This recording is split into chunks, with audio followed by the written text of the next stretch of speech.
இப்போ நீங்க ஒரு பெரிய ரொம்ப கூட்டமா இருக்கிற ஷாப்பிங் மால்ல நிக்கிறீங்கன்னு வச்சுப்போம். எல்லாருக்கும் பரிச்சயமான ஒரு காட்சி தான். ஆமா, உங்களுக்கு இடது பக்கம் பாத்தீங்கன்னா ஒரு புது பிராண்ட் ஷூ வாங்குறதுக்கு ஒரு பெரிய இளைஞர் கூட்டமே முண்டியடிச்சிட்டு இருக்கு. வலது பக்கம் பார்த்தா புதுசா ஓபன் பண்ண ஒரு காஃபி ஷாப்ல மக்கள் ரொம்ப பெரிய வரிசையில காத்துக்கு இருக்காங்க. சாதாரணமா ஒரு வீக்கெண்ட்ல நடக்கிற விஷயம் தானே இது. சரியா சொன்னீங்க. ஆனா இது ஒரு சாதாரண விஷயம்னு நம்ம கடந்து போயிடுவோம். ஆனா வால் ஸ்ட்ரீட் நிபுணர்களுக்கு கூட கிடைக்காத ஒரு மிகப்பெரிய டேட்டா, அதாவது தகவல், அவங்களுக்கு தெரியறதுக்கு முன்னாடியே உங்களுக்கு கிடைச்சிருக்குங்கிறதா இங்க உண்மை. அட, இது ரொம்ப சுவாரஸ்யமா இருக்கே. ஆமாங்க, அந்த கம்பெனிகளோட காலாண்டு நிதி அறிக்கை வெளியாகி நிபுணர்கள் அதை அலசுறதுக்கு இன்னும் 3 மாசம் ஆகும். ஆனா களத்துல என்ன நடக்குதுன்னு நீங்க இப்பவே நேரடியா பாத்துட்டீங்க. சந்தையை முந்திக்கொள்ளும் இந்த ரகசியத்தை பத்தி தான் இன்னைக்கு நாம இந்த ஆழமான அலசல்ல விரிவா பேச போறோம். கண்டிப்பா, இது ரொம்ப முக்கியமான ஒரு டாபிக். பீட்டர் லிஞ்ச் 1977 இருந்து 1990 வரைக்கும் ஃபிடெலிட்டி மேக்லன் ஃபண்டை நிர்வகிச்சு வருஷத்துக்கு சராசரியா 29.2% லாபம் சம்பாதிச்சு கொடுத்த பங்குச்சந்தை ஜாம்பவான் அவரு. பெரிய லெஜெண்ட் அவரு. அவர் எழுதின one up on Wall Street புத்தகம், அப்புறம் ஜிம்மிஸ் ஜர்னல் கட்டுரைகள், வேல்யூ ரிசர்ச் ஆய்வுகள் மற்றும் ரெடிட் தளத்துல விவாதிக்கப்பட்ட லிஞ்சோட 10 தவறுகள், இதை எல்லாத்தையும் வச்சுதான் இன்னைக்கு நம்ம மிஷனை ஸ்டார்ட் பண்ண போறோம். உங்களுக்கு தெரிஞ்ச சாதாரண விஷயங்களை எப்படி 10 பேக்கர்ஸா, அதாவது முதலீட்ட 10 மடங்கா மாத்துறதுன்னு பார்க்க போறோம். சூப்பர். இங்க நாம கவனிக்க வேண்டிய ஒரு மிகப்பெரிய முரண்பாடு இருக்கு. பொதுவா முதலீடுனாலே அது பெரிய கணித மேதைகளுக்கும் பெரிய பெரிய கம்ப்யூட்டர் ஸ்கிரீன்ஸ் வச்சுக்கிட்டு சார்ட் பாக்குற நிபுணர்களுக்கும் மட்டும்தான் சொந்தம்னு ஒரு பிம்பம் கட்டமைக்கப்பட்டிருக்கு. ஆமா, சாதாரண ஆட்களுக்கு அது செட் ஆகாதுன்னு நினைப்பாங்க. ஆனா லிஞ்ச் சொல்றது அப்படியே நேர்மாறானது. இன்ஃபர்மேஷன் ஆர்பிட்ராஜ் அப்படின்னு ஆங்கிலத்துல சொல்லுவாங்க. அதாவது மத்தவங்களுக்கு தெரியறதுக்கு முன்னாடியே ஒரு தகவலை நாம தெரிஞ்சுக்கிறது. ஓ, இப்போ நாம அந்த மால்ல பார்த்த மாதிரி. எக்ஸாக்ட்லி. ஒரு நுகர்வோரா, ஒரு சாதாரண மனுஷனா நீங்க டெய்லி பாக்குற விஷயங்கள்ல தான் இந்த அட்வான்டேஜ் ஒளிஞ்சிருக்கு. பேலன்ஸ் ஷீட் பாக்குறதுக்கு முன்னாடியே ஒரு பிசினஸ் எப்படி நடக்குதுன்னு நீங்க கண்ணால பாக்குறீங்க. அதுதான் உங்க பலம். அப்போ அந்த உங்களுக்கு தெரிஞ்ச விஷயத்துல முதலீடு பண்ணுங்க அப்படிங்கிற ரூல் இதுதானா? லிஞ்ச் டங்கின் டோனட்ஸ் கடைக்கு போகும்போதெல்லாம் அங்க காஃபி நல்லா இருக்கிறதையும் கூட்டம் வர்றதையும் கவனிச்சு தான் அதுல முதலீடு பண்ணாரு. அதே மாதிரி ஹான்ஸ் கம்பெனியோட தயாரிப்புகளை பத்தி தம் மனைவி மூலமா தெரிஞ்சுக்கிட்டு முதலீடு பண்ண கதையும் ரொம்ப பிரபலம். ஒரு நிமிஷம், நான் இது சரியா புரிஞ்சுக்கிறேனான்னு பார்க்கலாம். இப்போ எனக்கு ஏரியாவில் இருக்கிற ஒரு காஃபி ஷாப்ல காஃபி ரொம்ப பிடிச்சிருக்கு, அதுக்காக உடனே சேமிப்பெல்லாம் அந்த கம்பெனி ஷேர்ல போட்டுட முடியுமா? காஃபி நல்லா இருந்தா அந்த ஷேர் லாபம் தரும்னு எந்த கேரண்டியும் இல்லையே. ரொம்ப நுட்பமான கேள்வி. இங்கதான் பலரும் பீட்டர் லிஞ்ச தப்பா புரிஞ்சுக்கிறாங்க. காஃபி நல்லா இருக்கு, கடையில கூட்டம் இருக்குன்னு கவனிக்கிறது வெறும் ஒரு தீப்பொறி மட்டும்தான். அப்போ அது ஷேர் வாங்குறதுக்கான காரணம் இல்லையா? நிச்சயமா கிடையாது. அந்த ஷேரை உங்களோட ரிசர்ச் லிஸ்ட்ல சேர்க்கறதுக்கான ஒரு ஆரம்ப புள்ளி, அவ்வளோதான். லிஞ்ச் இதுக்கு ஒரு அருமையான உதாரணம் சொல்றாரு. ஒரு வீடு வாங்கும்போது நம்ம என்ன பண்ணுவோம்? பொதுவா கலர் பிடிச்சிருக்குன்னு உடனே அட்வான்ஸ் கொடுக்க மாட்டோம். பேஸ்மெண்ட் ஸ்ட்ராங்கா இருக்கா, தண்ணி வசதி இருக்கான்னு அலசுவோம். கரெக்ட். அதே அளவுக்கு தீவிரமான ரிசர்ச்சை நீங்க ஷேர் வாங்கும் பொழுதும் பண்ணணும். கம்பெனி எவ்வளோ கடன்ல இருக்கு, அவங்களோட விரிவாக்க திட்டங்கள் என்ன, லாப வரம்பு எப்படி இருக்குன்னு கட்டாயம் ஹோம்வொர்க் பண்ணியே ஆகணும். ஓஹோ, அப்போ எனக்கு பிடிச்சிருக்குங்கிறது முதல் படி, கம்பெனி நிதி ரீதியா வலுவா இருக்குங்கிறது 2வது படி. இது நியாயமா இருக்கு. ஆனா வாங்குறதுக்கு முன்னாடி அவர் கேட்க சொல்ற அந்த 3 கேள்விகள் கொஞ்சம் வினோதமா இருக்கே. எந்த கேள்விகள்னு சொல்றீங்க? அதாவது, உங்களுக்கு சொந்த வீடு இருக்கா? 2வது, அடுத்த 2-3 வருஷத்துல இந்த பணம் உங்களுக்கு தேவைப்படுமா? 3வது, சந்தை சரிஞ்சா பதட்டப்படாம இருக்கிற பொறுமை இருக்கான்னு கேக்குறாரு. ஒரு கம்பெனியை பத்தி ஆராயாம நம்மள பத்தி ஏன் இந்த பர்சனல் கேள்விகளை கேக்குறாரு? ஏன்னா பாத்தீங்கன்னா, பங்குச் சந்தையில தோத்து போறதுக்கு அறிவில்லாம இருக்கிறது காரணம் கிடையாது. இமோஷன்ஸ கண்ட்ரோல் பண்ண தெரியாததுதான் உண்மையான காரணம். சொந்த வீடு இருக்கான்னு ஏன் கேக்குறாருன்னா, வீடு வாங்க நாம பல மாசம் ரிசர்ச் பண்றோம். ஆனா ஷேர் வாங்க அப்படி மெனக்கெடுறது இல்ல. வீடு வாங்குற மனநிலையில ஷேரை அணுகணும். இது ரொம்ப முக்கியமான பாயிண்ட்.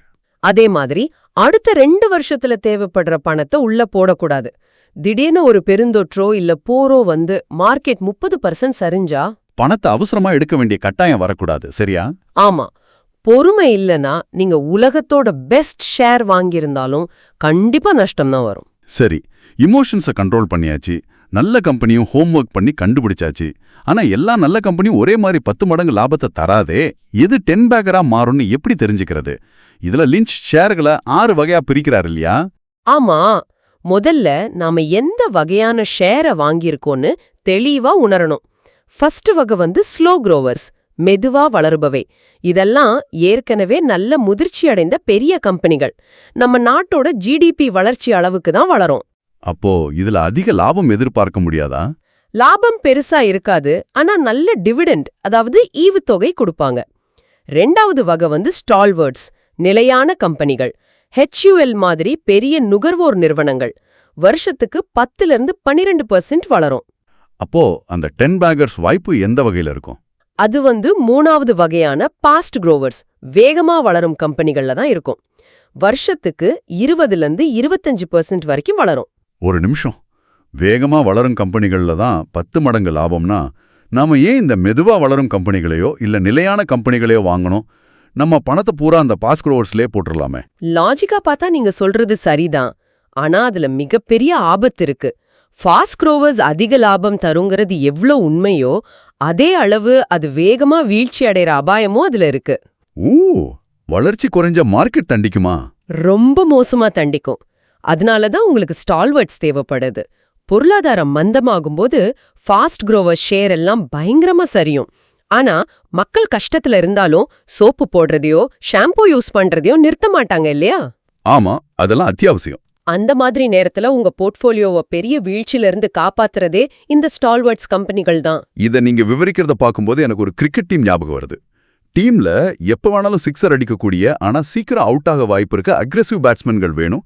அவங்க தான் ஃபாஸ்ட் க்ரோவர்ஸ். சூப்பரான ஒப்பீடு. ஆனா நெருக்கடியான நேரத்துல விக்கெட் விழும்போது நங்கூரம் மாதிரி நின்னு தடுப்பாட்டமாடி டீமை காப்பாத்துற பிளேயர்ஸும் தேவை. அவங்க தான் ஸ்டால்வர்ட்ஸ், அப்படிதானே? சரியா சொன்னீங்க.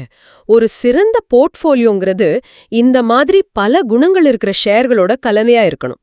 இது போக சைக்ளிக்கல்ஸ் அப்படின்னு சுழற்சி முறை பங்குகள் ஒன்று இருக்கு. ஆட்டோமொபைல், ஸ்டீல் கம்பெனிகள் மாதிரி. இது பொருளாதாரத்துக்கு ஏத்த மாதிரி ஏறி இறங்குமா? ஆமா, மக்கள் கையில பணம் இருந்தா கார் வாங்குவாங்க, அப்ப கம்பெனி உச்சமா இருக்கும்.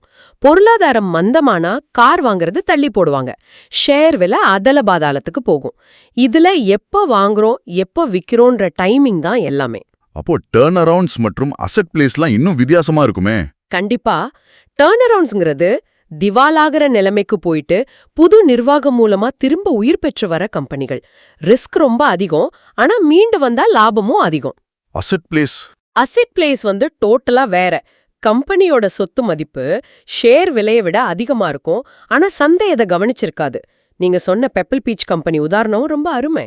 ஆமா, அந்த கம்பெனியை வாங்கிட்டு அதுல இருந்த ஒரு சின்ன சரளை குவாரியை மட்டும் வித்தே ஒட்டுமொத்த முதலீடையும் திரும்ப எடுத்தாங்க.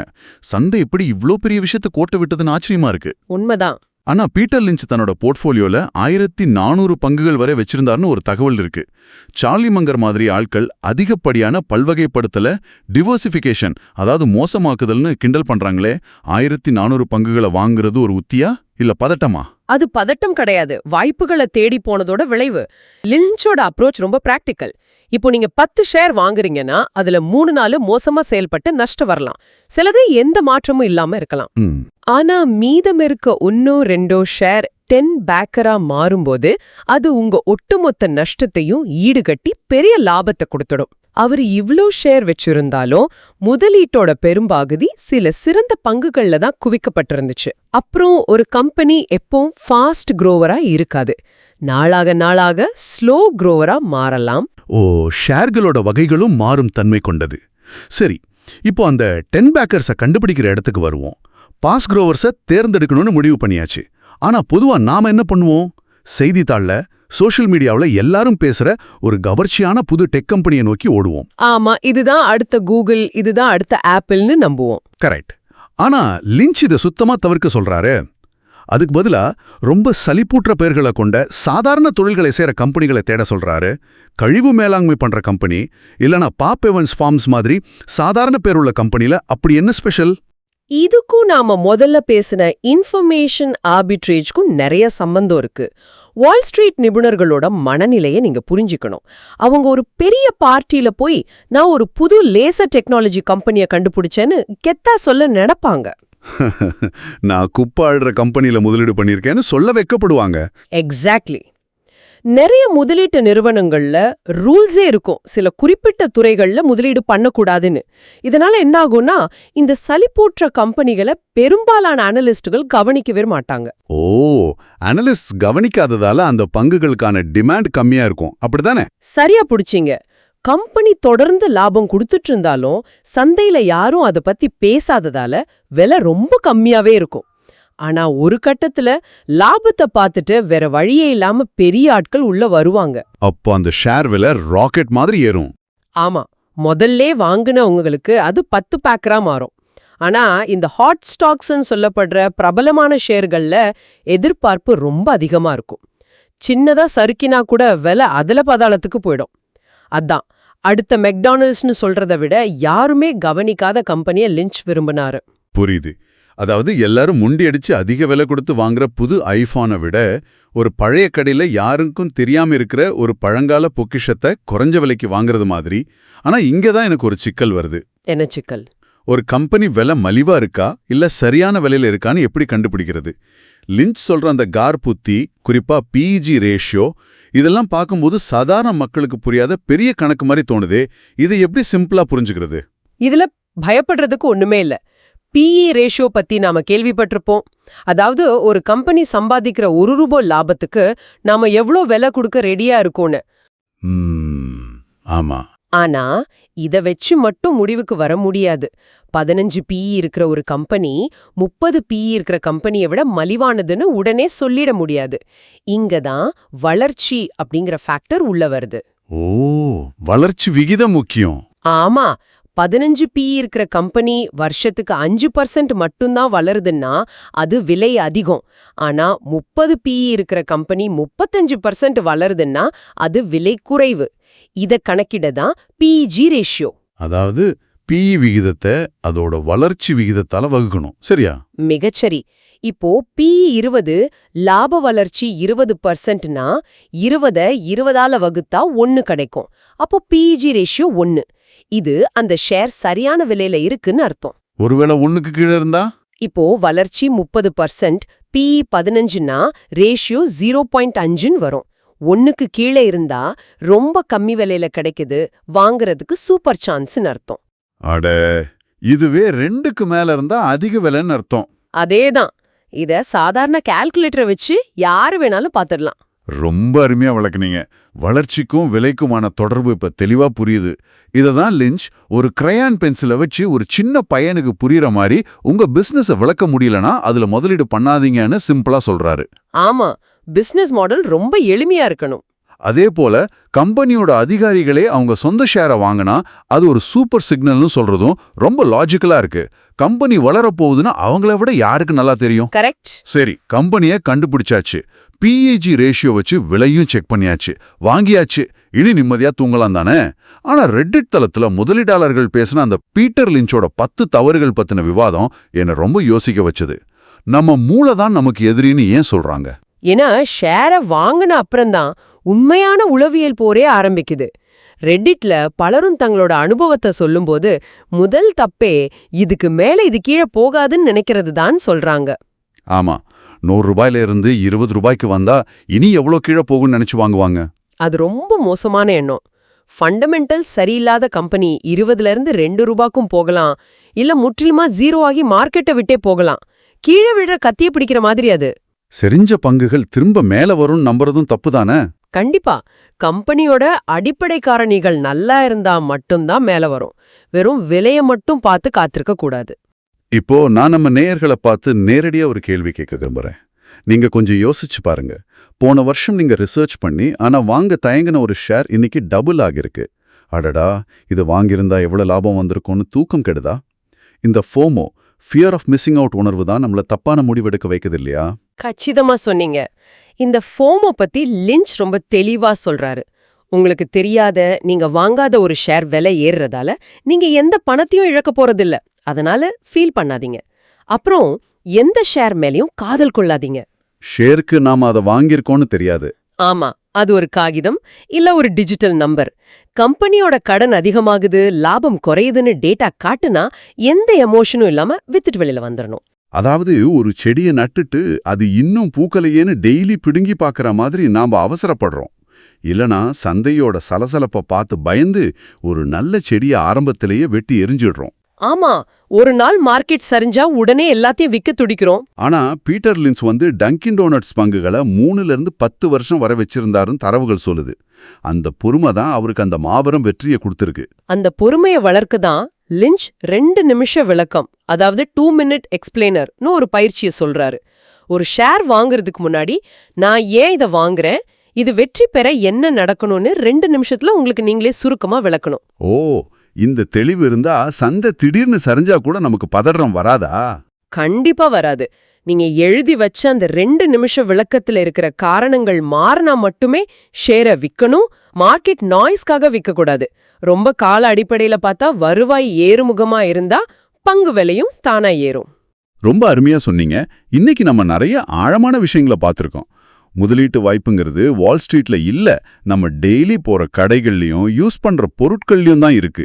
போர் அடிக்கிற பேருள்ள கம்பெனியை கண்டுபிடிக்கிறது, இன்ஃபர்மேஷன் ஆர்பிட்ரேஜ் யூஸ் பண்றது, PEG ரேஷியோ வச்சு விலைய பார்க்கறது, அப்புறம் பொறுமையா காத்திருக்கிறது. ஆமா, எண்களை பார்த்து பயப்படாம நம்ம சுத்தி நடக்கிறத கவனிச்சாலே ஒரு சாதாரண முதலீட்டாளர் கூட பெரிய வெற்றி பெற முடியுங்கிறதுக்கு லின்ச்சோட உத்திகளே பெஸ்ட் உதாரணம். இறுதியா நேர்களான உங்களுக்கான ஒரு சிந்தனையோட இந்த அலசலை நான் நிறைவு செய்றேன். பீட்டர் லின்ச் ஆரம்ப காலத்துல இன்டர்நெட் வளர்ச்சியை சரியா புரிஞ்சுக்காம அமேசான்ல முதலீடு பண்ற வாய்ப்பை தவற விட்டாரு. தனக்கு புரியாததுல முதலீடு பண்ணக்கூடாதுங்கிற பாலிசி தான் காரணம்.